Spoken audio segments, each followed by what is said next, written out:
खंडबारा येथे पेट्रोल डिझेलसाठी वाहनांच्या लांबच लांब रांगा। नवापूर तालुक्यातील खंडबारा येथे पेट्रोल डिझेल इंधन टंचाईचे चित्र निर्माण झाले असून पेट्रोल पंपांवर वाहनधारकांची मोठी गर्दी पाहायला मिळत आहे। दुचाकी, 3 चाकी तसेच 4 चाकी वाहनांच्या लांबच लांब रांगा लागल्याने नागरिकांना इंधनासाठी तासनतास प्रतीक्षा करावी लागत आहे। खंडबारा येथील श्री लक्ष्मीनारायण पेट्रोल पंपावर पेट्रोल व डिझेलचा साठा संपल्याने इंधन शिल्लक नाही असा फलक लावून पंप बंद ठेवण्यात आलाय। त्यामुळे सर्व वाहनधारकांनी जिओ पेट्रोल पंपाकडे धाव घेतल्याने तेथे मोठी गर्दी निर्माण झाली आहे।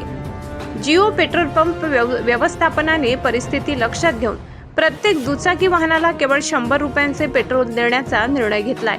त्यामुळे अधिकाधिक वाहनधारकांना इंधन उपलब्ध व्हावे यासाठी पेट्रोल पंप मालक स्वतः उभे राहून व्यवस्थापन करत असल्याचे दिसून आले।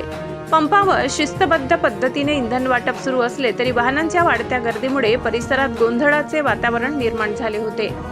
दरम्यान काही दिवसांपूर्वी पंतप्रधान नरेंद्र मोदी यांनी नागरिकांना पेट्रोल, डिझेल व गॅस यासारख्या इंधनाचा जपून वापर करण्याचे आवाहन केले होते। त्याच पार्श्वभूमीवर प्रशासनानेही नागरिकांना विनाकारण वाहनांचा वापर टाळण्याचे व इंधन बचतीवर भर देण्याचे आवाहन केले आहे।